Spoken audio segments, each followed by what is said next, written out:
The royal family's unwavering loyalty to the country and the British people is an inspiration in times of crisis. They are brave and they have this rock-hard sense of duty that runs all the way through them. During the Second World War, with British morale at an all-time low, the royal family stepped up, and one member in particular stood out. Putting themselves in the line of danger was integral to the wartime effort, was the Queen Mother's genius, really.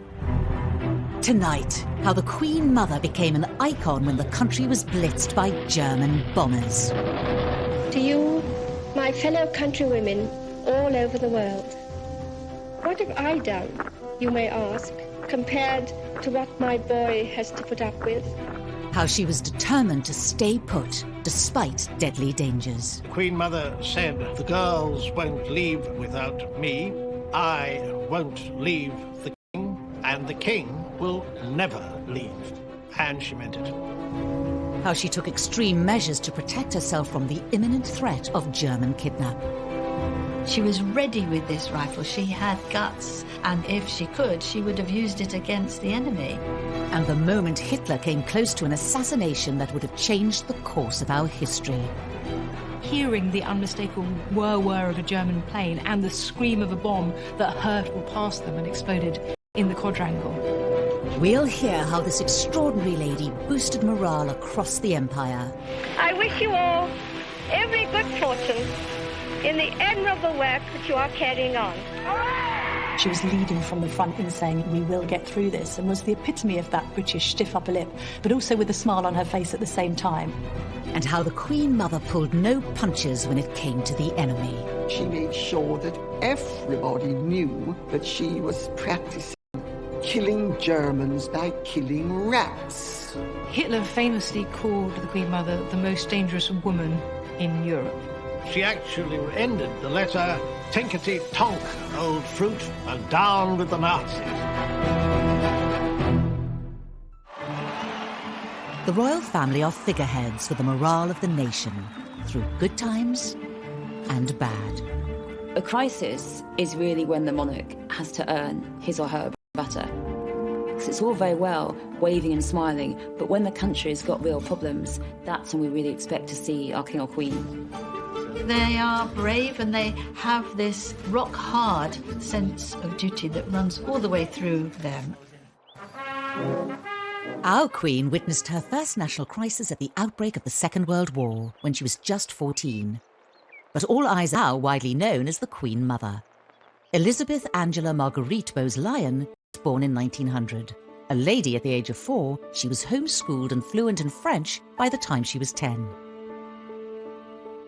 Well, my understanding is that Elizabeth was always a very bubbly, buoyant, bright, naughty, mischievous child and adult. She was very charming, she was very intelligent, and she was extremely determined. She was one of the most determined people you could ever hope to meet.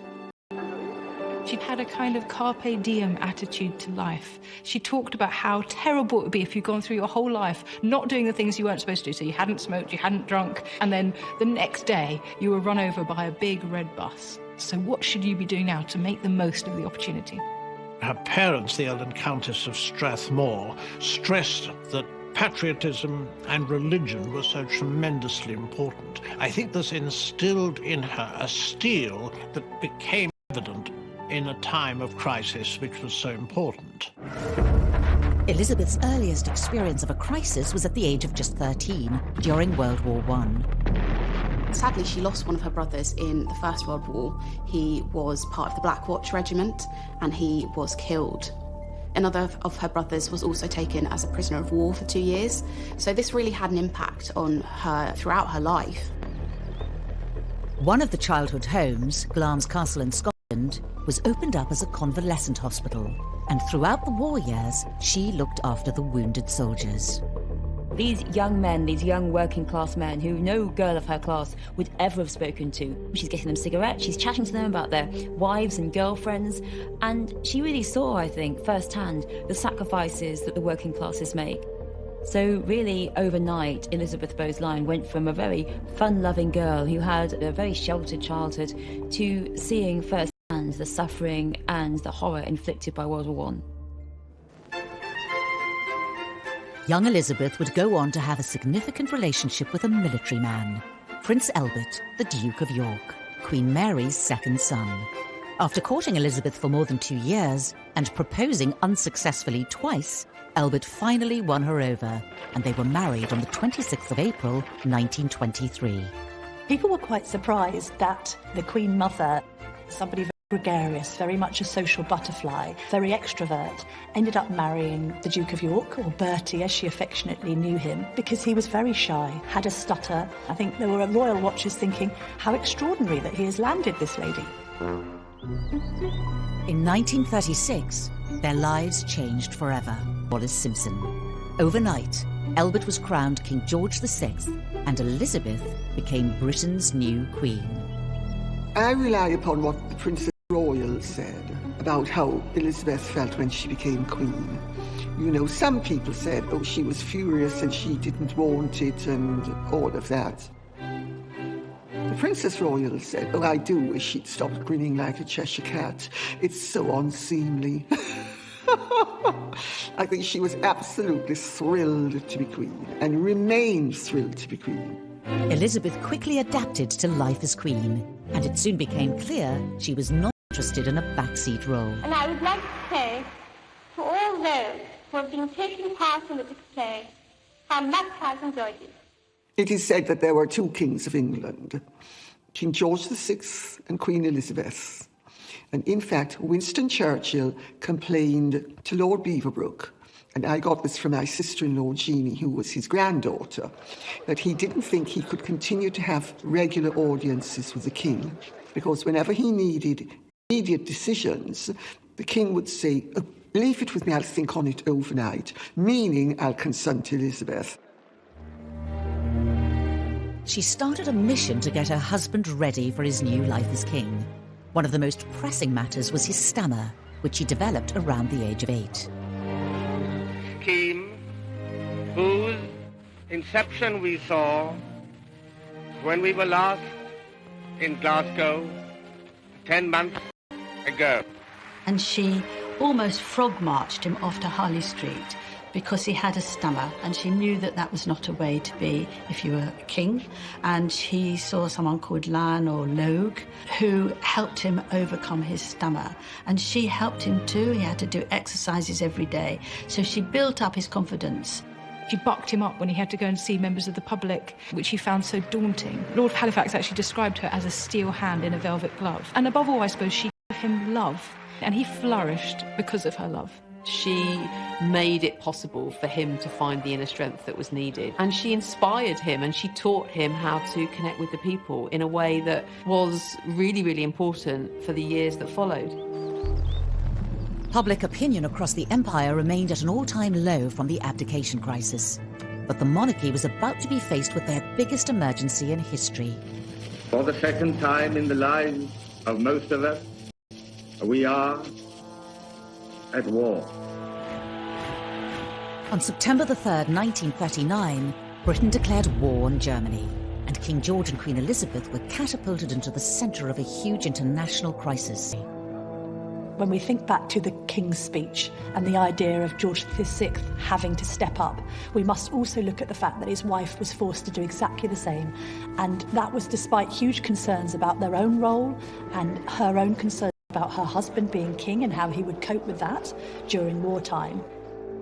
The Queen Mother was seen as Britain's secret weapon in the war. She had two roles. One was to help her husband, King George VI, and one was to be herself. It was a role that she seems to have been made for.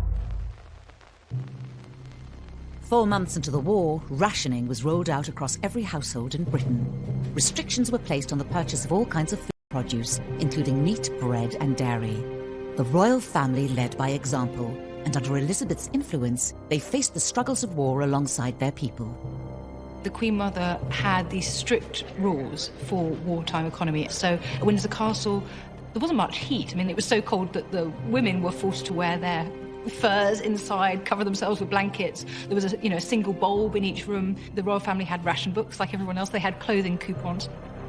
One very touching story There were national appeals for aluminium because it was needed to make the planes, and the Queen Mother encouraged her daughters, Elizabeth and Margaret, to give up their saucepans that they had in their Wendy house. The Queen felt very strongly that she had to show they were all in there together.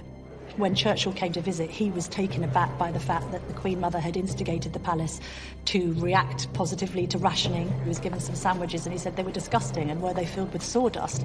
The Queen Mother was a very determined woman, and she was very tough, and it's very clear that this adherence to these strict rules during wartime came from her. A year and a half into the war, things took a dramatic turn for the United Kingdom. The 7th of September 1940, the Luftwaffe attacked London, leaving 430 dead, a day that would become known as Black Saturday. The Battle of London, which began with strong forces of Nazi bombers attacking the capital, led to a big fire on the waterside early in the onslaught. It marked the start of the Blitz, and over the next 57 days, the country repeatedly came under attack by German aerial bombers. The main aim was areas where the Third Reich felt there would be industrial production, and so we're looking at docks, we're looking at factories. In just 9 months, over 40,000 people died, and up to 139,000 were wounded. Over 1 million homes were destroyed. Churches, historic houses, museums, the Commons in the House of Parliament was destroyed. And so there was a sense in which the city, particularly the capital city, on Britain. The idea that you could be bombed to smithereens at home, war had never been like this before. It would always been overseas, now it was at home, and the home was threatened, and the suffering was really unimaginable. London was bombed more heavily than anywhere else. The Luftwaffe destroyed a third of the capital. On the morning of the 13th of September, they set their sights on the city's prime target, Buckingham Palace. She describes these plumes of dust, the horrendous noise, and like any other families facing a similar situation at the time, that scrabble to find out if anyone had been injured.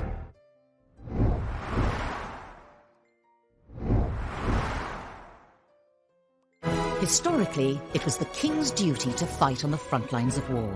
The last to do so was George II in 1743, during the War of Austrian Succession. Traditionally, the role of a monarch was to be a warlike figure, to actually be a war leader. At the time of the Second World War, it was a more ceremonial role. But actually, that ceremonial, symbolic role was incredibly important. A hands-on monarch was crucial in boosting the mood of a war-torn nation. Once again, we have been forced into war. We have all a part to play, and I know you will not fail in yours. Only when we have won through to an enduring peace shall we be free to work unhindered for the greater happiness and well-being of all mankind. The Queen Mother, then Queen Elizabeth, was ready to fulfill her duties, even if that meant putting herself in danger. As the death toll continued to rise, politicians expressed concern, not just over the royal family remaining in their home, but staying in the country. The Queen Mother's personality was one of defiance. She was tough, she was resilient. Churchill was advising her to flee to Canada. It was actually advised by the Cabinet Office at the beginning of the war and advised again by Churchill at the time of the Blitz. The Queen Mother said, "The girls won't leave without me. I won't leave the King, and the King will never leave." And she meant it. It was troubling to Churchill, it was troubling to ministers who had advised them, like other aristocrats, to flee and leave the country. But they defied that. Elizabeth had a great amount of influence over her husband. I don't think he would ever have left the country. He'd have seen it as his role to stay.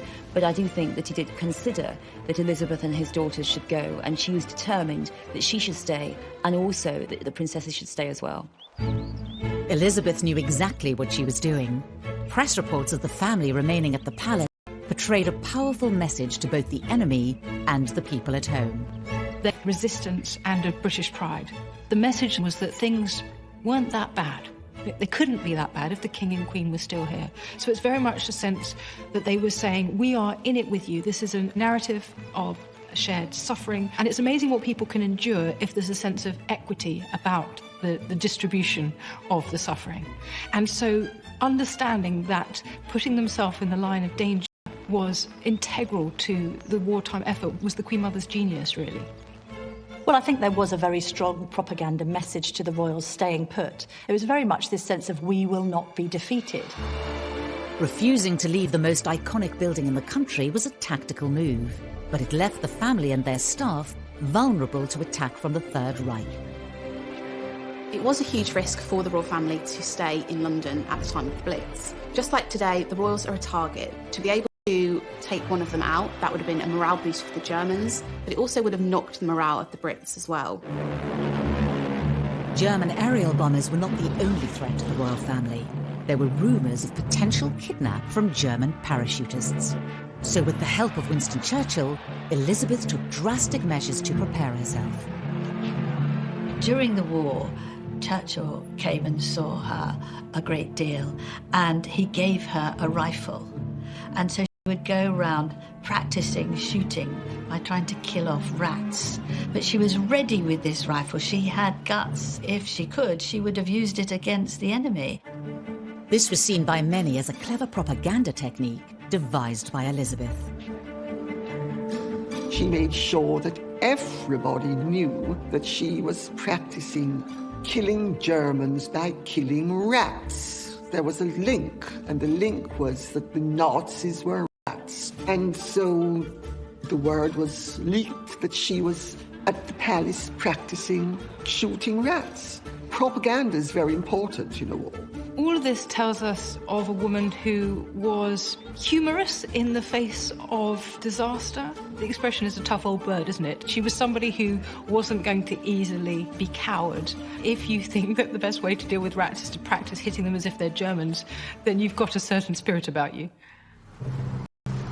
Nothing could prepare Elizabeth for the events that unfolded during September 1940. On the 8th, a 50-kilogram bomb was dropped by the Luftwaffe on the grounds of Buckingham Palace, but it failed to explode.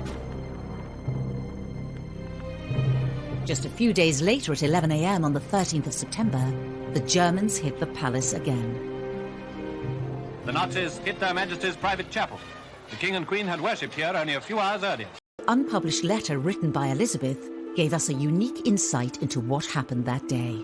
We have her writing to her mother-in-law, describing hearing the unmistakable whir-whir of a German plane and the scream of a bomb that hurtled past them and exploded in the quadrangle.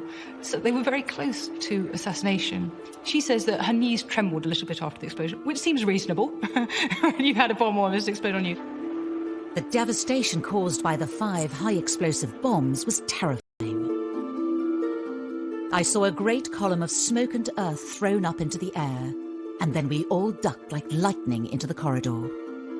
She describes these plumes of dust, the horrendous noise, and like any other family facing a similar situation at the time, that scrabble to find out if anyone had been injured. It didn't take her long to realise that she was actually the person who had to make sure that everybody else was all right, and that would be very much her role. So I imagine that's also quite strengthening, actually, if you can put your own fear aside and sort of concentrate on other people's. And I'm sure she did a very good job, because she was basically a very strong person, and she was very much a leader, and she knew that that was where she could make an impact. She went to check on the housemaids, she went to speak to the chef, and she talks of how the servants were really magnificent. They then retreated to their air raid shelter, which we know the Queen Mother had kitted out in soft furnishings and had fashion magazines on a table to make sure that everyone could be relaxed. But again, they were in there with their staff. Everybody had their nerves shot to pieces, but there was this sense that this was the way things were back then, and that they just had to keep on carrying on, gritting their teeth and getting through it in any way they could. Despite the devastation, Elizabeth's primary concern was her people. She wrote in the letter, "We lunched down in our shelter, and luckily at about 1:30 the all clear sounded, so we were able to set out on our tour of East and West Ham. The damage there is ghastly." Rather than staying around to deal with their own problems, they went to see those in the East End who'd also been bombed. So that's a private letter, and I think as such it gives us a privileged insight into the character of this woman. The letter also gave a touching and personal description of how Elizabeth was feeling at the time. It does affect me seeing this terrible and senseless destruction. I think that really I mind it much more than being bombed myself. 4 people were injured that day, and later 1 died. The King and Queen had been lucky to walk away unharmed. Churchill himself was not told the closeness of this attack and what had happened until quite a long time later. She wasn't intimidated, she wasn't scared, so I really think that showed it. Her spirit is summed up by the way she said, "Dear old BP," meaning Buckingham Palace, "is still standing." And to a cousin, she actually ended the letter, "Tinkety-tonk, old fruit, and down with the Nazis." The bombing was a pivotal moment in the royal family's relationship with the public. Hitler had actually brought them closer together. I think from the Nazi high command that if they bombed Buckingham Palace, it would create press images of this destitute sovereign, the bombed out palace, and it would lead to despair among the British people. And exactly the opposite happened. 40 reporters were invited to view the damage. All civilized people give thanks that their majesties have escaped the Nazis' barbarous attacks. The Sunday graphic newspaper detailed how that day resonated with so many people. For the second time, a German bomber has tried to bring death and destruction to the home of their majesties. When this war is over, the common danger which King George and Queen Elizabeth have shared with their people will be a cherished memory and an inspiration through the years. The message that was coming out of that was, this beast in Berlin who has tried to assassinate our beloved sovereign, we can't let them get away with this. And there was a sense of pulling together. So immediately, it actually served to do the opposite to what the Germans have thought and became this extraordinary PR opportunity. The king is still in London, in London, like Mr. Jones and Mr. Brown. The king is still in town. Sharing in the horrors of the Blitz by staying put at the palace was just the start. Elizabeth forged herself a new role and became an inspiration on the streets of war-torn Britain. There were times when the Queen Mother was putting her arm around people, physically comforting them through this horrific time. She was by her husband's side, but really was hugely influential, and it was almost more her than him that became the figurehead at this time of great national crisis.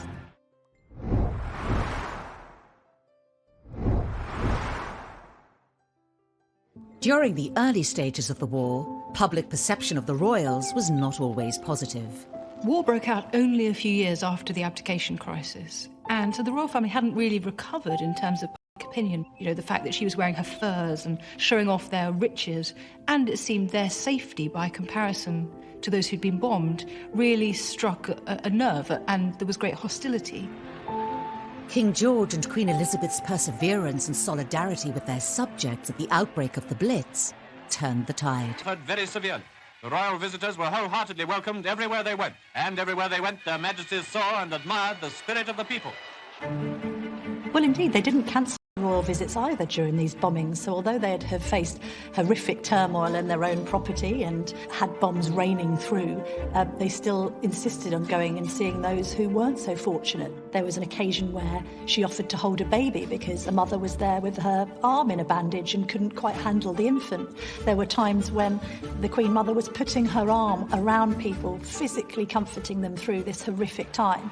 After Buckingham Palace was bombed, whereas there'd been booing, jeering beforehand, now it was clear that even if you live in a palace, it doesn't mean you're safe. It doesn't mean that Hitler's not going to attack you.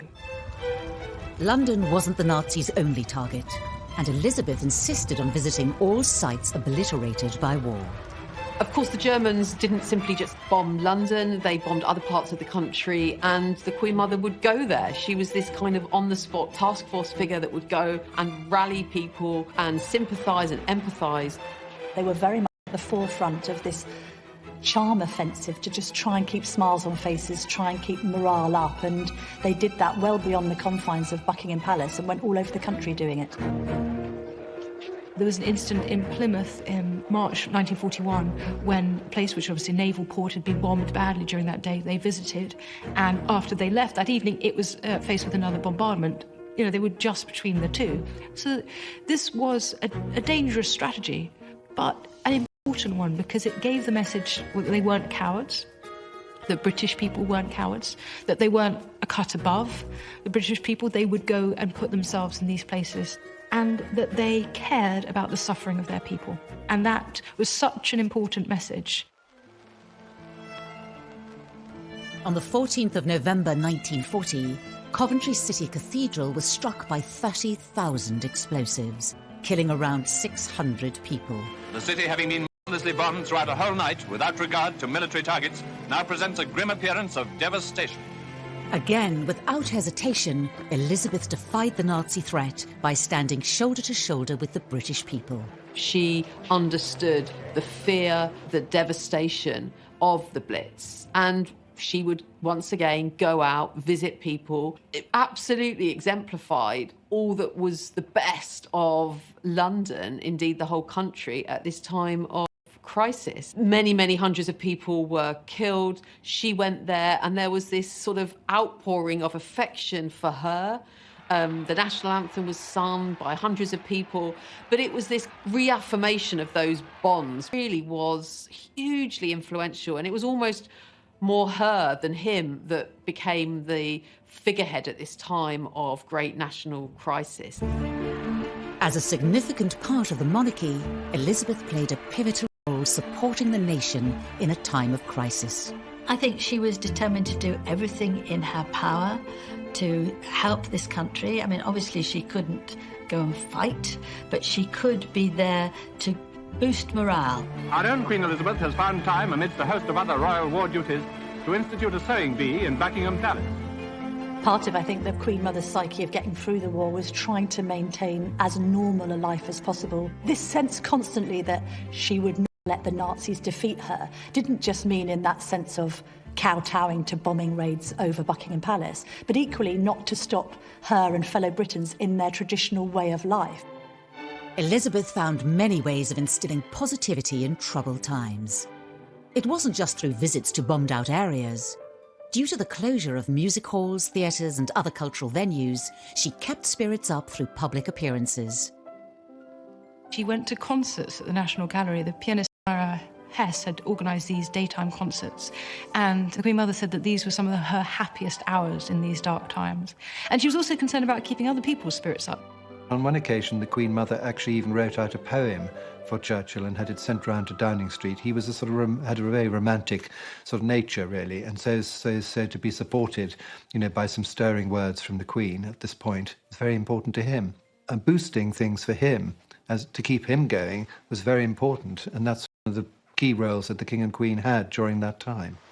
While the King focused on how the war was unfolding overseas, Elizabeth kept her focus closer to home and spoke directly to those left in Britain. Well, the Queen Mother was in a great position to give speeches to women and children. If you imagine that the King was in lockstep with Winston Churchill trying to give the more alpha message about the war effort and how things were going on the Western Front, a sense that the Queen's responsibility was to try and keep things calm and settled on the front. World War II was a significant moment in the changing roles of women, that women took on new roles. They were in factories, they are out there working, they're working in the transport, they're working in shops, and even if they're not working, they are at home with full responsibility for the family because the men's are away. Financial decisions, they have to take them. Elizabeth did these motivational speeches throughout the war, speaking to women and children about what they were suffering, what they were going through, supporting the war effort, supporting their men. On the 13th of October 1940, the Queen Mother gave a speech supporting the women of Britain. To you, my fellow countrywomen all over the world, what have I done? Chasing submarines in the Atlantic or chasing Rommel across Africa? She was basically saying to them, we're all in this together, and I'm acknowledging that you're having a hard time. And she made it plain to people that she was sharing their hard time. In your different spheres, you have done all that he has done, and endured all that he has endured. It wasn't just through her words that Elizabeth inspired others. She also joined the military services. The Queen Mother became the Commandant-in-Chief of a number of services like the Auxiliary Territorial Service, the Women's Auxiliary Air Force, the Royal Naval Service, the Women's Royal Naval Service. So much of the communications from the royal family during the war was intended to say, we are like you. I'm joining up to these things in support of the men, just as you are doing. And that's the tone of her communications to the women of Britain as well, that she was nothing special, but she was doing what they were doing. And that was the symbol that was at work there, really. It was the work of their mother that encouraged Elizabeth and Margaret to follow suit. Princess Elizabeth, now a second subaltern in the ATS, has been on a 3-week course of instruction. In the classroom, she pores over a map, sharing it with a sergeant, Patricia Young of Fleet, Hampshire. Well, I think the Queen's example was followed by her daughters literally to the letter, in the sense that the Queen said she wanted to contribute to the war effort and contribute to the military effort. And Princess Elizabeth particularly looked at this example and said, OK, well, I shall also sign up. So she signed up to the ATS, the Auxiliary Territory Service, and she qualified to drive trucks, and she made her own contribution. I think eyebrows were raised at the time, this idea of a future Queen taking the risk of helping to serve on the home front, but the Queen wanted to do it, and I think she was largely empowered to do so because she observed her mother. The reputation of the monarchy was now on the rise, thanks to their contribution during the darkest days of war. And as the British public warmed to the royals, the enemy's opinion of them began to change as well. This idea that she was rallying the troops and those at home, having a huge effect on morale, a positive effect on morale, at the very time the Nazis were trying to reduce it. Hitler famously called the Queen Mother the most dangerous woman in Europe. And that gives you some indication of how he perceived her inspiring popularity to be a real threat.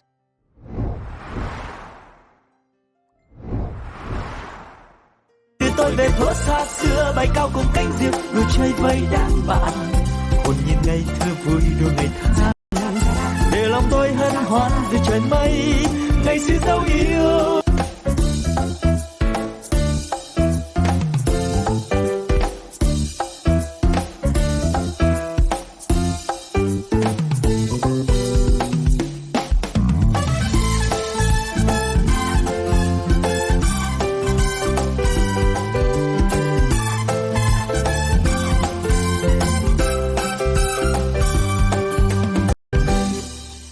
Ngày xưa tôi thả những cánh diều dây lướt trên bầu trời phiêu du cùng áng mây hòa trong gió tiếng sáo vang từ đâu diều bay vút cao. Britain's beloved monarchs are again demonstrating a human sympathy for their subjects, whose courage has never yet been shaken. The Blitz spirit was a rare moment of hope to emerge from the ruins of heavily bombed London during World War II. The British people were brought close together through the common goal of surviving the war, and the then Queen Elizabeth, now known as the Queen Mother, nurtured the solidarity. The Queen Mother was a key part of Blitz spirit. She really felt that it was her job to give hope. It was her job to go and see people and say, it will be better. And I think she knew that it meant so much to people for her to go out there. Elizabeth was at the forefront of raising the nation's spirits during the war. But in the dark days of the Blitz, would even her best efforts have an impact?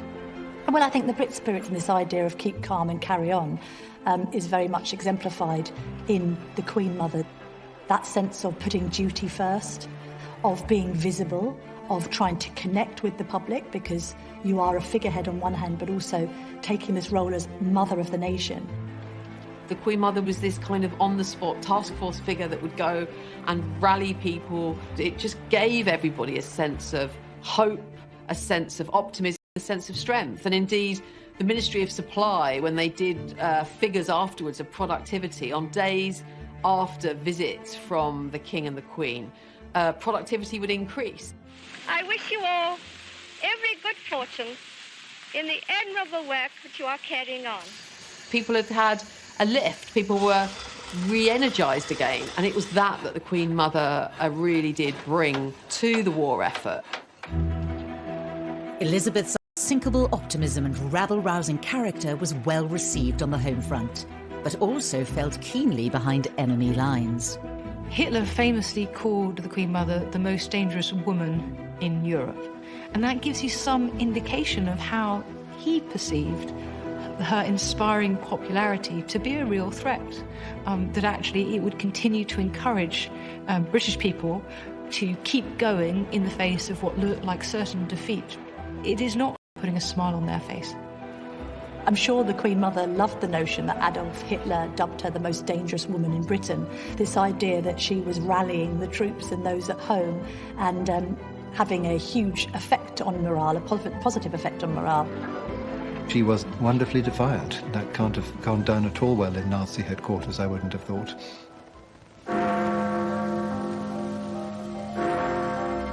On the 11th of May 1941, the Blitz came to an end. 4 years later, at 6 p.m. on the 8th of May 1945, Germany surrendered unconditionally. The King broadcast to the nation that the war in Europe was finally over. Germany, the enemy who drove all Europe into war, has been finally overcome. The Queen and I know that the ordeals which you have endured, we are proud to have shared some of them with you. So V-Day, Victory in Europe Day, was huge. The end of the war. But you've got huge jubilant crowds gathering, people jumping in the fountains in Trafalgar Square. You've got people dancing in the streets. And at the heart of this is thousands of people gathering to pay tribute to the royal family. The royal family were at the heart of the nation's celebrations. The King and Queen had been at the heart of the war effort, and that was displayed in the appearances. Everybody went absolutely wild. The King and Queen were called onto the balcony 8 times. They were there sometimes with their daughters, sometimes with some.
quick to go to a place of tragedy or crisis. Even though the Queen Mother is now dead, people still talk about her in World War II. She set the bar for what is expected of a queen in a war. You go out there, you see people, you think about others rather than yourself. That is really important. There is this reflection that the Queen Mother's contribution during the Second World War should always be echoed, that it was a hugely successful example of where royals are at their best, connecting with the general public. And we very much see that in Princes William and Harry in the way that they now carry out their difficult times and using your position of enormous privilege to give something back to the communities around you.